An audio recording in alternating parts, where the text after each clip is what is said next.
Welcome to Let Me Fix This. Enjoy the video. You need to confirm compatibility first. Many AOD features require OLED or AMOLED panels because they light pixels individually. Once done, make sure battery saver is off and the phone is charged above 20% so settings apply. Now open Settings, tap Display, and locate Always on Display. This is the control center for behavior. You'll start by enabling the toggle. This immediate step activates the system-level AOD service, so the rest of the options become available to configure. Once AOD is enabled, you need to pick how it looks and when it shows.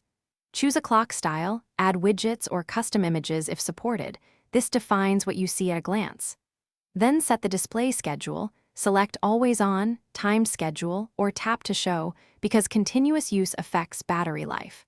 Make sure to adjust brightness and what notifications are visible. These options balance usefulness versus power drain, and they tailor privacy, so you only display what you want. Finalize by saving changes and locking the phone to confirm Always on Display behaves as expected. Check visibility, brightness, and notification icons. If AOD doesn't appear, reboot the device, then check battery optimization settings, exclude system UI or settings from aggressive optimization so they can run in background. Also make sure no third-party lock screen apps override AOD and update the OS or firmware. These fixes resolve most conflicts and restore reliable AOD operation when hard. Thanks for watching. If you found this helpful, don't forget to like and subscribe.